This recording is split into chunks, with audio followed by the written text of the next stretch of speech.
Hello friends, स्वागत है आपका फिर से हमारे चैनल पर एक नई वीडियो के साथ। आज की वीडियो में हम इशू ऑफ शेयर का एक छोटा सा टॉपिक है, that is OPC, one person company, उसके बारे में डिस्कस करेंगे। छोटा सा ही टॉपिक है, मुश्किल से 10-12 मिनट में ख़त्म हो जाएगा, तो ध्यान दीजिए, आखिरी तक बने रहिए मेरे साथ वीडियो में। टॉपिक का नाम है हमारा one person company.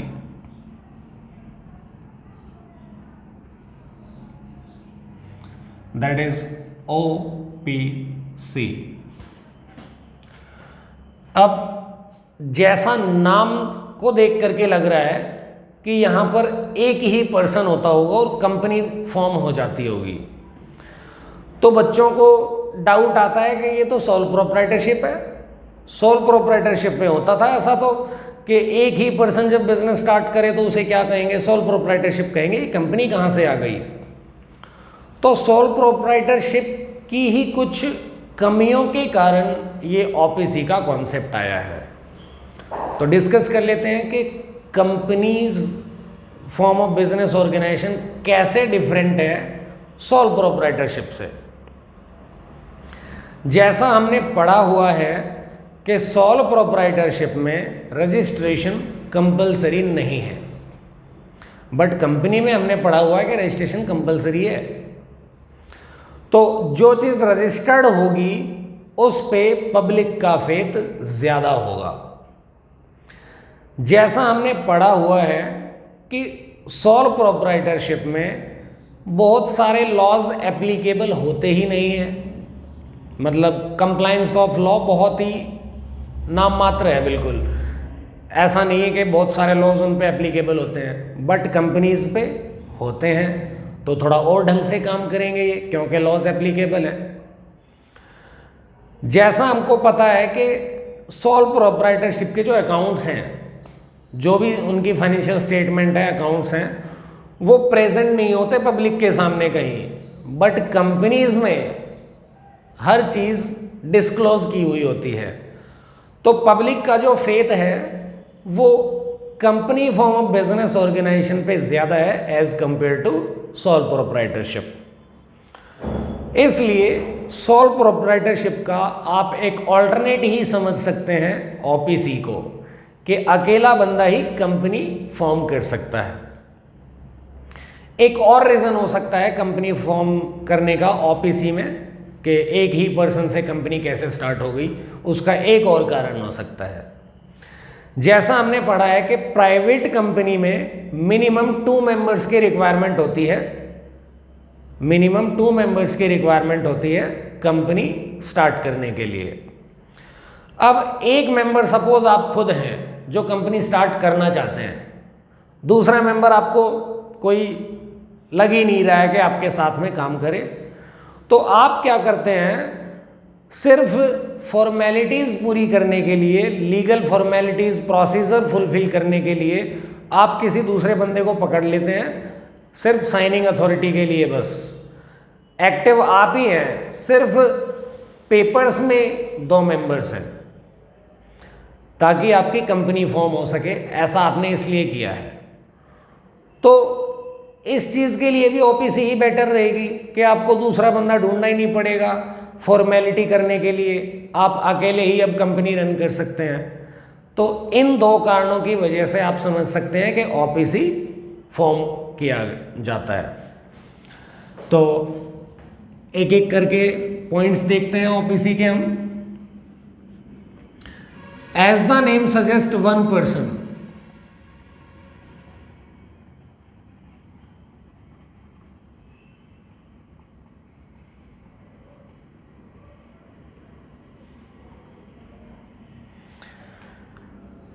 One person की जो लिखी है यहाँ पर बात, वन पर्सन कंपनी, तो इसी नाम से हमें पता चलता है कि formed by one person. OPC जो है वो एक ही पर्सन के द्वारा फॉर्म की जा सकती है, बट सरप्राइज करने वाली बात यहां पर यह है कि प्राइवेट और पब्लिक कंपनी के जो डायरेक्टर्स हैं, 2-3 डायरेक्टर्स, ओपीसी में मैक्सिमम 15 डायरेक्टर्स हो सकते हैं।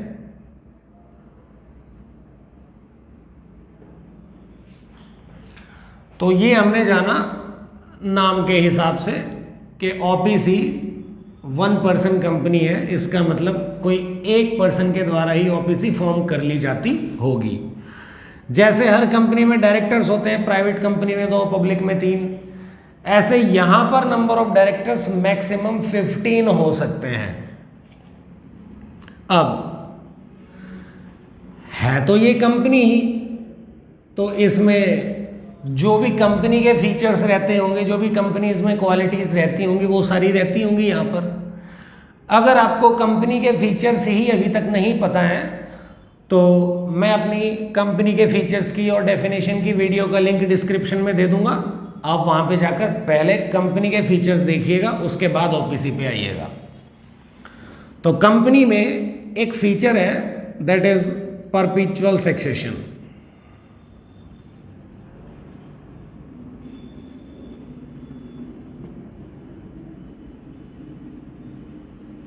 जो ये कहता है कि company goes on for ever, कि कंपनी हमेशा के लिए चलती रहती है, मेंबर्स के एंट्री एग्जिट का इस पर कोई फर्क नहीं पड़ता है। नो इफेक्ट ड्यू टू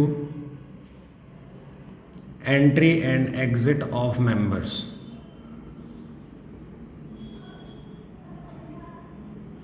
अब यहां पर तो मेंबर ही एक है, यहां पर तो मेंबर ही एक है। अब एक मेंबर की लाइफ का एक लिमिटेड टाइम होता है, ऐसा नहीं कि मेंबर हमेशा ही रहेगा, उसकी एक लिमिटेड एज है। तो उसके जाने के बाद फिर कंपनी का क्या होगा, इसलिए यहां पर नॉमिनी का प्रोविजन भी होता है कि नॉमिनी भरा जाता है कि इस पर्सन का नॉमिनी कौन है, इसके जाने के बाद नॉमिनी रहेगा, फिर नॉमिनी मेन पर्सन बन जाएगा तो कोई और नॉमिनी भी फाइल होगा। अब बात करते हैं कि पर्सन जो है वो कौन होना चाहिए। पर्सन एक इंडियन रेजिडेंट होना चाहिए, इंडियन रेजिडेंट। अब आपके माइंड में क्वेश्चन आता है कि इंडियन रेजिडेंट रहता कौन है, जो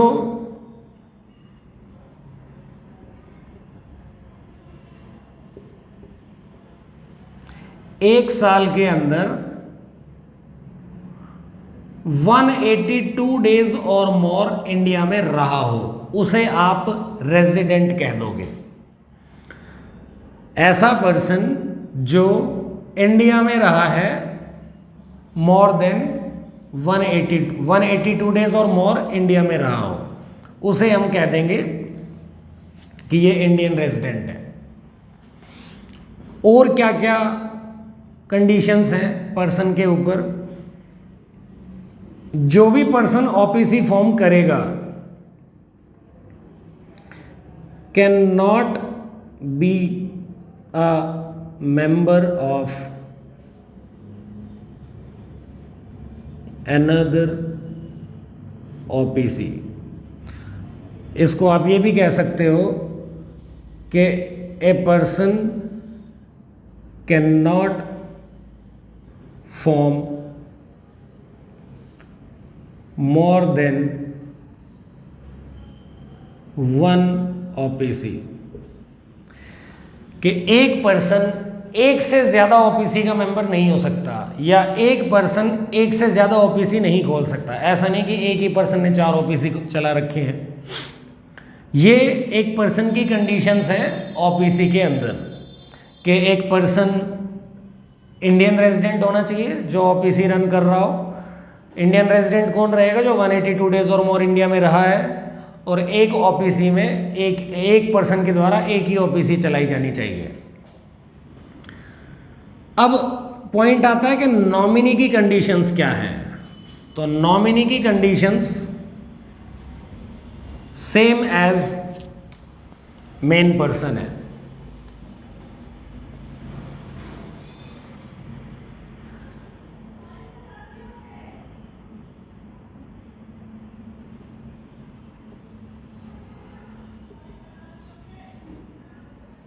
जो मेन पर्सन की कंडीशंस है वही नॉमिनी की, कि नॉमिनी भी एक इंडियन होना चाहिए रेजिडेंट, और एक नॉमिनी दूसरी कंपनी का नॉमिनी भी नहीं होना चाहिए। तो अभी तक हमने सिर्फ ये जाना है कि ओपीसी के नाम में ही बताया गया है कि 1 पर्सन के द्वारा फॉर्म कर दी जाएगी। नंबर ऑफ डायरेक्टर्स कितने होते हैं? हर कंपनी, चाहे वो ओपीसी है चाहे वो नॉर्मल कंपनी है, सारे फीचर्स कंपनी के यहाँ भी लाई करेंगे। तो हमने परपेचुअल सक्सेशन के तौर पर बताया कि पर्सन की लाइफ तो लिमिटेड है, तो यहाँ क्या करेंगे बाद में। तो हमने कहा कि नॉमिनी फॉर्म किया जाता है, यहाँ पर नॉमिनी का एक प्रोविज़न है। फिर हमने बताया कि कंपनी का ओपीसी का जो मेंबर है या पर्सन है वो कौन हो सकता है।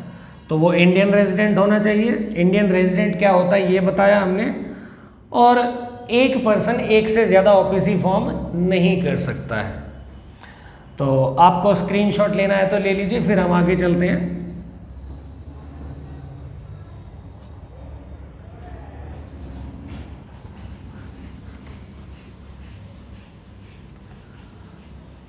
हमने सीखा व्हाट ओपीसी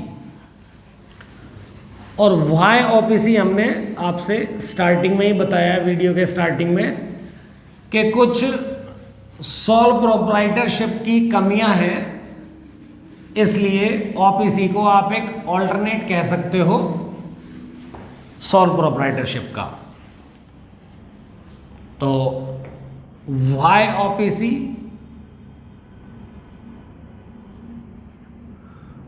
और व्हाट ओपीसी हम कवर कर चुके हैं।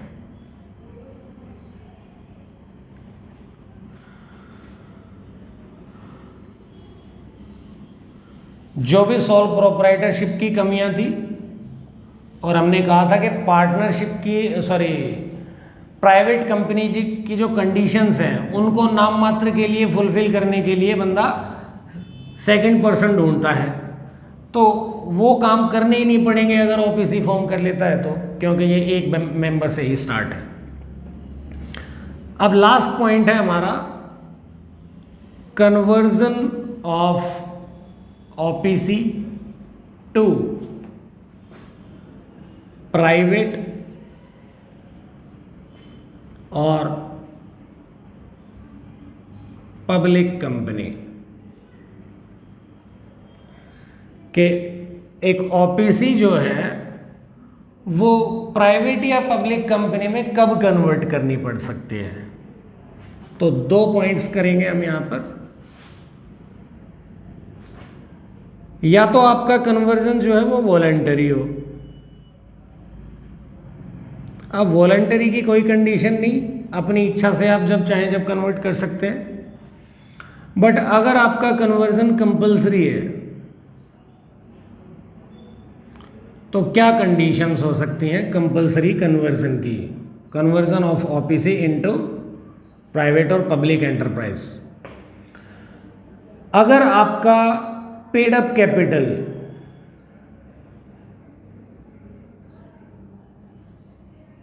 आपकी पेड अप कैपिटल एक्सीड कर जाती है 50 लाख से, तो आप कन्वर्ट करेंगे। और अगर आपका एवरेज एनुअल टर्नओवर, आपका एवरेज एनुअल टर्नओवर एक्सीड कर जाता है 2 करोड़ रुपए से,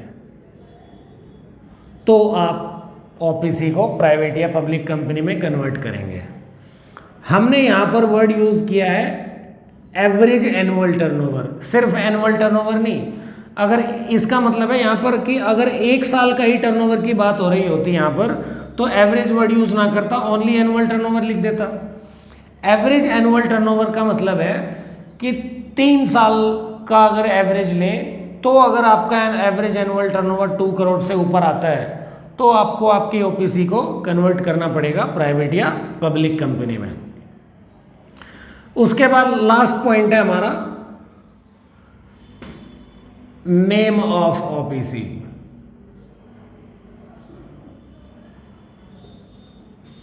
जैसा हमने प्राइवेट और पब्लिक के बारे में सुना है कि जब भी आप प्राइवेट कंपनी का नाम लिख रहे होते हैं तो साथ में प्राइवेट लिमिटेड वर्ड लिखते हैं, जब भी आप पब्लिक कंपनी का नाम लिख रहे होते हैं तो आप साथ में लिमिटेड वर्ड मेंशन करते हैं।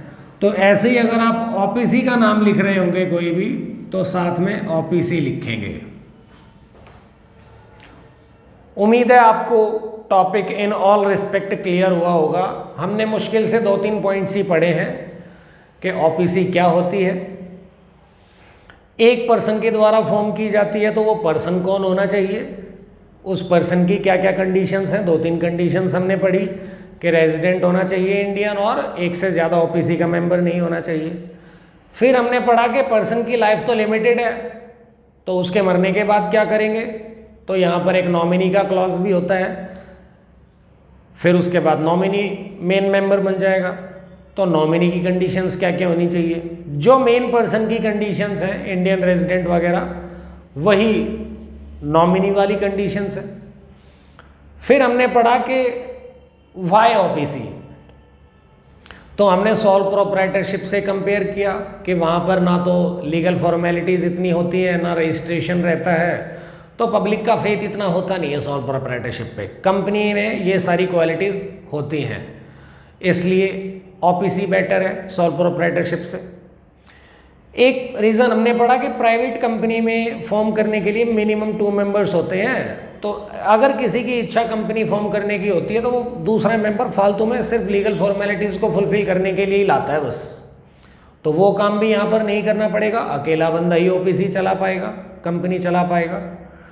लास्ट हमने पढ़ा कि कन्वर्ट कब करेंगे अगर ओपीसी को हमें प्राइवेट और पब्लिक कंपनी में कन्वर्ट करना हो तो वॉलंटरी में कभी भी कर सकते हैं अपनी इच्छा से। कंपलसरी में 2 कंडीशंस हैं, या तो आपकी पेड अप कैपिटल एक लिमिट से ज़्यादा एक्सीड कर जाए या आपका टर्नओवर एक्सीड कर जाए। लास्ट नाम के बारे में पढ़ा कि प्राइवेट और पब्लिक कंपनी में हम प्राइवेट लिमिटेड और पब्लिक लिमिटेड लिखते हैं रेस्पेक्टिवली, तो ओपीसी में क्या करेंगे, नाम के साथ ओपीसी लिख देंगे। अगर आपको हमारी वीडियो अच्छी लगी हो तो प्लीज़ ज़्यादा से ज़्यादा शेयर करिए, लाइक करिए। कुछ कमियां अगर आपको लगती हैं तो प्लीज़ हमें कमेंट बॉक्स में बताइए ताकि हम अगली वीडियोस में कुछ सुधार कर सकें। Thank you.